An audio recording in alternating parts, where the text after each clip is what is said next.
Good evening, everyone. My name is Tiagi Delano, and I'm the Executive Director of the Employee Wellbeing Council and the CEO of Oot Social Health. It's an honor to be speaking with finance and HR leaders because we all recognize that finance roles are evolving fast. Where we used to be focused on accuracy and efficiency, we're now being asked to bring foresight, influence, and human connection. And while AI tools like Power BI are reshaping our workflows, the deeper transformation is in our people, roles, and how we learn from each other. Today, I want to walk you through 5 shifts in team structure and talent strategy. So we're not just keeping up, we're leading this evolution. Let's start with the shift we're all feeling. Finance has always been about the function that reports the past. But the business doesn't want reports anymore. They want decisions. Insight beats information. Proactivity beats reactivity. Traditional reporting chains are no longer agile enough. And it's not just in FP&A or leadership support. So we really need to kind of reframe this. The same is happening in transactional accounting. Routine tasks are disappearing, and they're disappearing fast. Let me be very specific.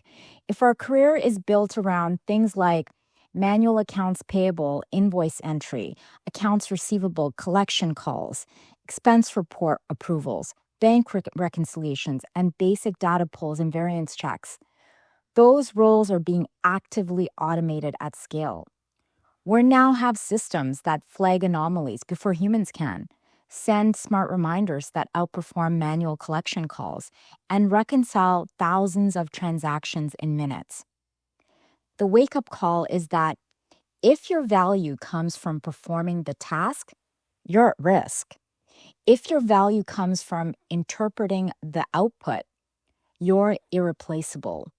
To ask ourselves, how much of your team's current work is producing answers versus understanding what those answers mean? Now, let's talk about Power BI. It's not just a tool, it's a disruptor because suddenly data is democratized. Everyone can build dashboards, everyone can pull reports. But here's what most organizations are missing. Access to data is not the same as the ability to make sense of it. This shift is rendering some roles obsolete, like static report builders or variance checkers. But it's also creating massive demand for new roles, like BI developers who can model data into actionable views, finance data translators who can turn data into decisions, and embedded finance partners who can sit inside cross-functional teams. Now, we've actually worked with a company that embedded a finance translator into a product team. And what they noticed within 2 quarters is time to decision dropped by 40%. Product leaders were inviting finance earlier into decision-making and planning. And finance truly became part of the strategy, not just the scoreboard. So now, how do we build teams that are ready for this? Really, it boils down to 3 pillars. And this is going to be a slide that's going to take a little bit of time, so we're going to dive into it. Now, the first pillar is upskill internally. Your existing team has deep business knowledge. That's your foundation. Now it's time to train them with the right type of tools, right? Using Power BI, present insights with impact, think in systems, not in silos. Build internal certifications, run reverse mentoring, and let your quiet experts teach each other. The second pillar is hiring for agility. So forget about the perfect resumes. Hire people who can learn fast, really be able to connect those dots, and collaborate across team functions. And I'm going to pose this question out there in terms of a question that you should pose to your candidates, which is, tell me about a time you had to make sense of data in a tool you'd never used before. This is a really great question to pose because it's going to really allow you to understand how these candidates are thinking through based on their experience. And it's really going to allow you to be able to understand, are they going to fit the new cultural norm that's now required to be in place? And then the third pillar is cross-pollinate and connect. So rotate finance talent through product, ops, and strategy. It's not just about learning from different perspectives, it's just forming that stronger internal bond between the various aspects of the business that finance can really lend to. And let's not ignore this truth. Most learning in finance happens informally through hallway chats, shared struggles, or watching someone solve a problem creatively. So ultimately, this boils down to something that is near and dear to my heart, which is tacit learning. We don't do enough of it or enable it for that matter.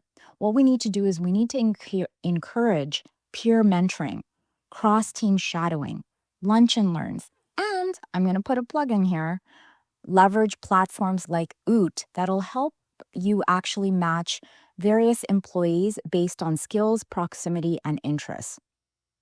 When people feel socially connected, they learn faster, retain more, and contribute more. Now, that is a recipe for a happier, more successful workforce. Let's look ahead. Traditional org is dying. The new model is flow-based. Agile pods built around priorities, not just departments. So one quarter, your analyst is focusing on pricing. The next, they could be embedded in supply chain analytics. This is only possible when we look to flatten decision-making, cross-train talent, encourage movement and mentorship. And of course, AI truly is accelerating the shift. AI is already taking over journal entries, reconciliations, invoice processing, even parts of payroll. But what it can't do is it can't decide whether or not to extend credit to a fragile customer. It can't interpret the ethics of cost cutting as a move. And it can't really advise someone like a founder on where to allocate resources in a crisis. This is really where the delineation between human judgment is important from AI decisions or AI outputs, right? It really boils down to human decision making, and judgment cannot be automated. Finance professionals who combine data fluency with emotional intelligence will define the next generation of leadership. So let's bring it all together. As finance leaders, we have a dual responsibility. Number one, equip our teams with the tools and systems to move faster. And two, create the human connections that make learning and growth sustainable. So I'm going to leave you with 3 questions that we can ask ourselves. Are we automating the past or activating the future?